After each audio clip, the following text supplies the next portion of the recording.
भैरव गांव में आदित्य, रिया और काव्या की गाड़ी खराब हो जाती है। पास ही हरिया की चाय की टपरी थी। आदित्य, रिया और काव्या ऑफिस से छुट्टी लेकर मनाली ट्रिप पर जा रहे थे। धत तेरे की, मुझे पता था ये खटारा कभी ना कभी धोखा देगी, पर इसी वक्त यार इंजन पूरी तरह से ओवरहीट हो गया है। ऐसा लग रहा है जैसे अंदर सब कुछ जल गया हो। मुझे समझ नहीं आ रहा, अभी 10 मिनट पहले तक तो सब ठीक था, अचानक से टेम्परेचर सुई लाल पर कैसे चली गई? Great, just great.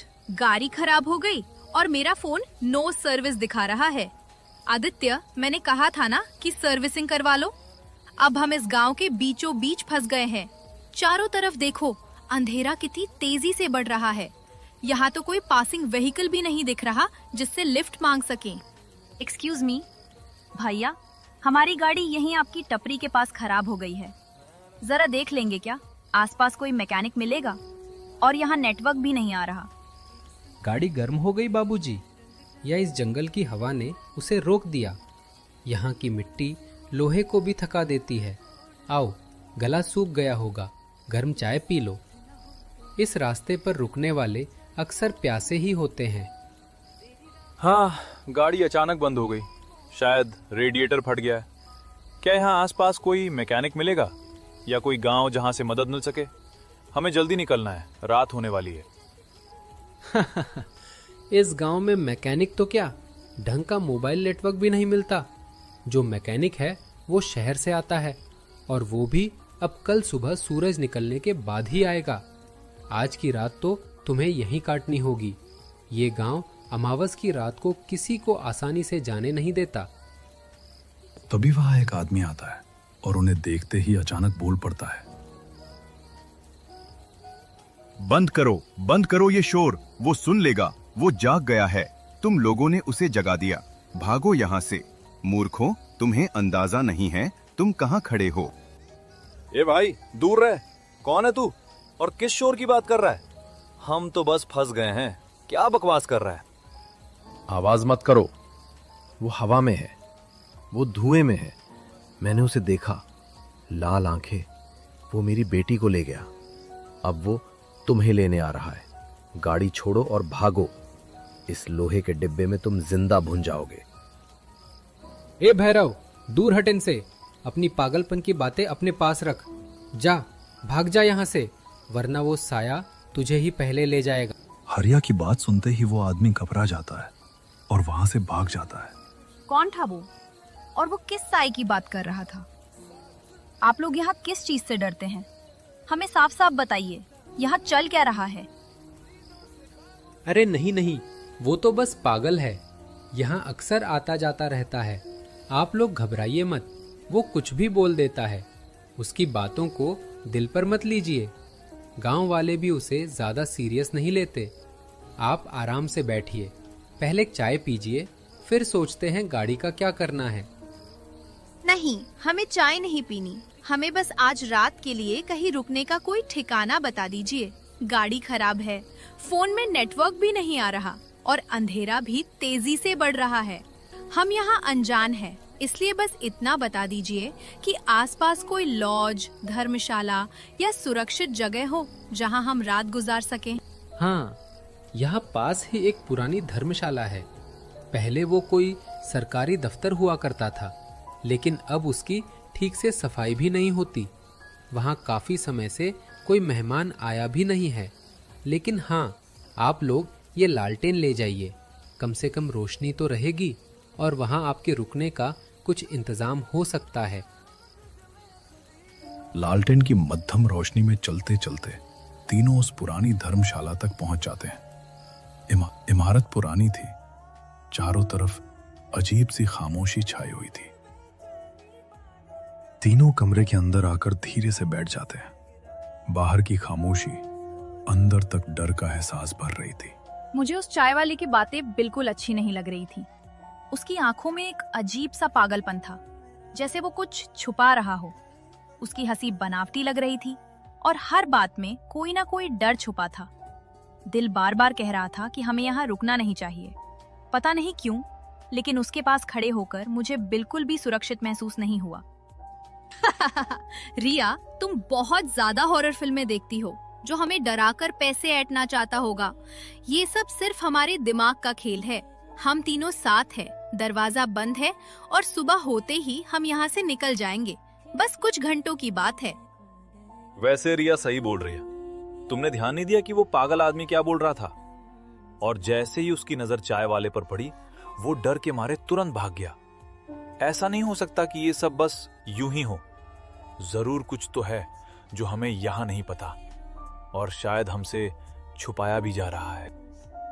अचानक ऊपर की मंजिल से किसी भारी चीज के गिरने की तेज आवाज आती है। तीनों डर के मारे एकदम खड़े हो जाते हैं। ये किसकी आवाज थी? ऐसा लगा जैसे ऊपर से कुछ गिरा हो या जैसे कोई तेजी से भागा हो। लेकिन यहाँ तो हम तीनों के अलावा कोई नहीं है। फिर ऊपर कौन हो सकता है? आदित्य, मुझे बिल्कुल अच्छा महसूस नहीं हो रहा। दिल बहुत तेज धड़क रहा है और मुझे सच में बहुत डर लग रहा है। तुम डर मत रिया, मैं बाहर जाकर देखता हूँ। चिंता मत करो, शायद कोई जानवर वगैरह होगा जो ऊपर चढ़ाया हो। ऐसी पुरानी इमारतों में अक्सर अजीब आवाजें आती रहती हैं। तुम और काव्या यहीं बैठो, दरवाजा बंद रखना। मैं अभी देख कर आता हूँ। नहीं आदित्य, तुम अकेले मत जाओ, हम भी तुम्हारे साथ चलेंगे। अगर सच में कोई जानवर हुआ भी तो कम से कम हम तीनों साथ रहेंगे और एक दूसरे का सहारा बनेंगे। इस अनजान जगह पर अलग अलग होना ठीक नहीं है। हम साथ रहेंगे तो शायद थोड़ा कम डर लगेगा और किसी भी हालात का सामना कर पाएंगे। मैंने बाहर अच्छे से देख लिया। यहाँ बाहर तो कोई भी नहीं है, न ही छत पर कुछ दिखाई दिया। मुझे लगता है कोई जानवर ही होगा जो भाग गया होगा। शायद किसी बिल्ली या कुत्ते ने ऊपर कुछ गिरा दिया हो। इस तरह की पुरानी इमारतों में ऐसी आवाजें आना आम बात है, इसलिए ज्यादा घबराने की जरूरत नहीं है। हाँ यार, शायद हम ही कुछ ज्यादा डर रहे हैं। पहली बार किसी ऐसे गांव में रुके हैं, इसलिए हर छोटी बात भी बड़ी लग रही है। ऊपर से हमारी गाड़ी भी यहीं आकर खराब हो गई, जैसे किस्मत ने भी साथ छोड़ दिया हो। सच में कितने बेकार से गांव में फंस गए हैं हम। बस उम्मीद है कि सुबह जल्दी हो जाए और हम यहाँ से निकल सके। तीनों उस खतरे से बिल्कुल अनजान थे जो उनके इतना पास था, लेकिन आंखों से दिखाई नहीं दे रहा था। वो गांव, वो पुरानी धर्मशाला और आसपास का सन्नाटा, सब कुछ अपना असली चेहरा अभी छुपाए बैठे थे। जैसे कोई अनदेखा डर धीरे धीरे उनके चारों ओर मंडरा रहा हो। आदित्य, क्या तुमने वो देखा?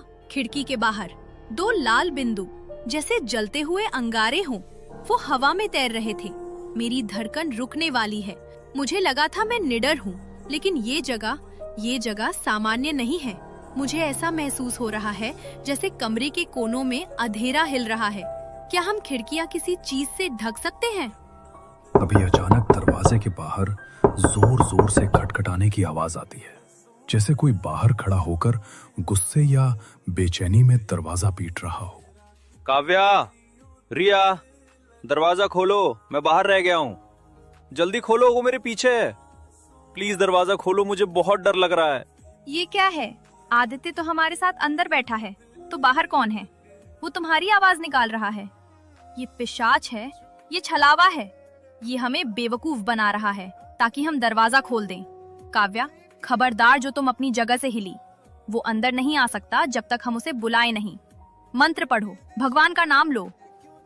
लेकिन वो आवाज, वो बिल्कुल आदित्य जैसी है। उसमें वही दर्द है, वही घबराहट है। अगर ये कोई और चाल हुई तो? मेरा दिमाग काम करना बंद कर चुका है। वो चीज अब खुरच रही है, वो तोड़ने की कोशिश कर रहा है। हमें यहाँ से भागना होगा, पिछले दरवाजे से। हाँ, मैंने एक दरवाजा देखा था, हवेली के पीछे की तरफ। अगर हम वहां से निकलें तो जंगल के रास्ते से होते हुए सीधे मेन रोड तक पहुंच सकते हैं। वहां पर शायद हमें कोई ना कोई गाड़ी मिल जाएगी जिससे हम लिफ्ट लेकर यहां से निकल सकें। यहां रुकना अब ठीक नहीं लग रहा। जितनी जल्दी हो सके हमें इस जगह से दूर निकल जाना चाहिए। तीनों हवेली के पीछे वाले रास्ते से जान बचाकर भागने लगते हैं। उनसे थोड़ी ही दूरी पर एक पिशाच उनका पीछा कर रहा था। उसका चेहरा इतना भयानक था कि उसे देखते ही रूह कांप जाए। तीनों को इसका एहसास नहीं था कि मौत उनके कितने करीब है।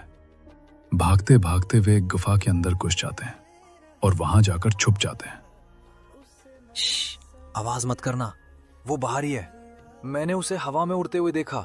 वो जमीन पर नहीं, हवा में शिकार करता है। अगर उसने हमें देख लिया तो हम यहाँ से जिंदा नहीं निकलेंगे। हम मरने वाले हैं आदित्य, हम मरने वाले हैं। मेरी दादी कहती थी कि पिशाच से कोई नहीं बचता, वो हमें ढूंढ लेगा। मुझे घर जाना है। आदित्य, सिग्नल! एक डंडा सिग्नल आ रहा है, शायद ऊंचाई पर होने की वजह से। जल्दी करो, किसी को कॉल करो जो हमारी मदद कर सके। गुरुजी को फोन लगाता हूँ, वो हमारे कुल पुरोहित हैं, वो इन चीजों के बारे में जानते हैं।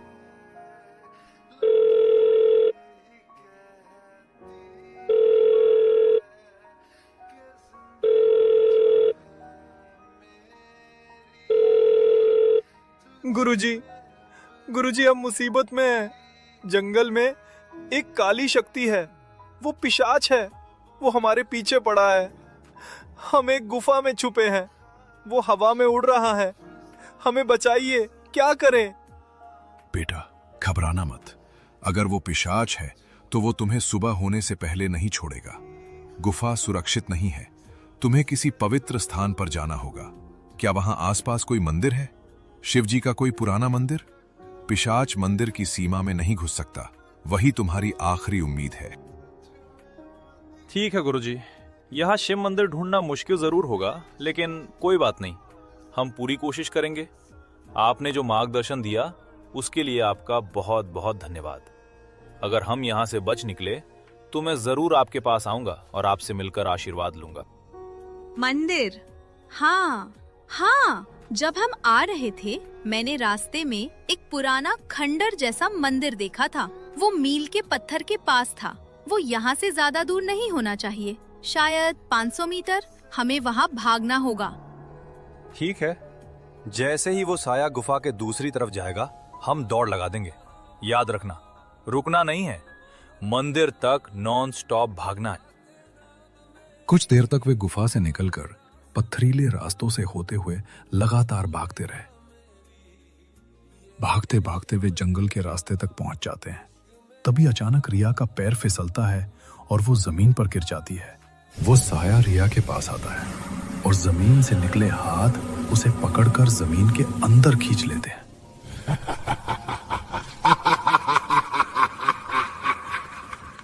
नहीं, रिया उठो, प्लीज उठो। तुम हमें छोड़कर नहीं जा सकती, ऐसा नहीं हो सकता। अभी तो हम साथ थे, अभी तो तुम मेरे सामने थी।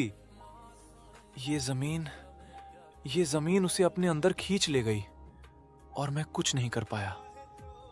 माफ कर देना रिया, मैं तुम्हें बचा नहीं पाया।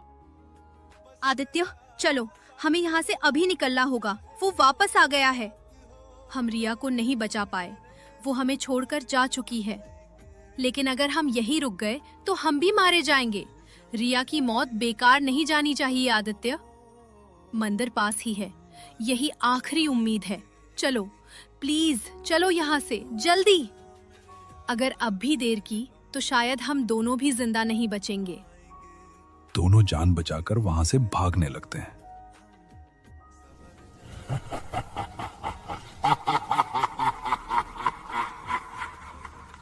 आखिरकार भागते भागते वे भगवान शिव के मंदिर तक पहुंच जाते हैं।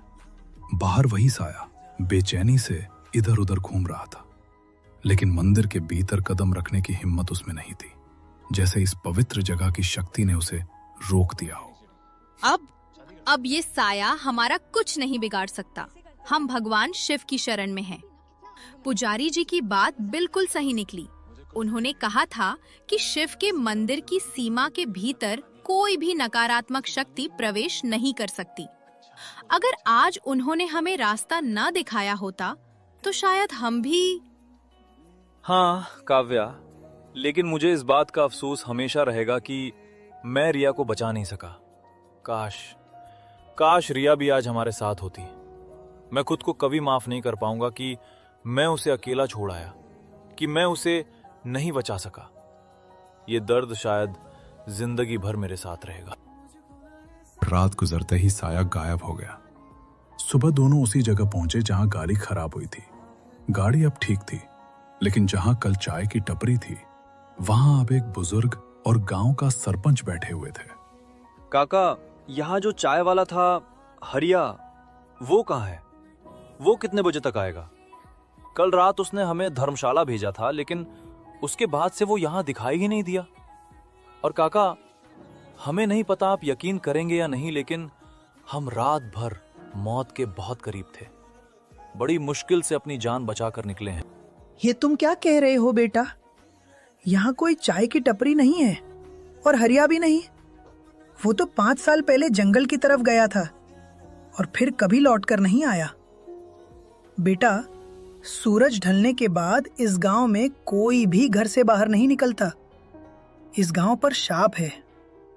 तुम लोग शुक्र मनाओ कि सुबह तक जिंदा बच गए। बहुत कम लोग होते हैं जो यहाँ की रात पार कर पाते हैं।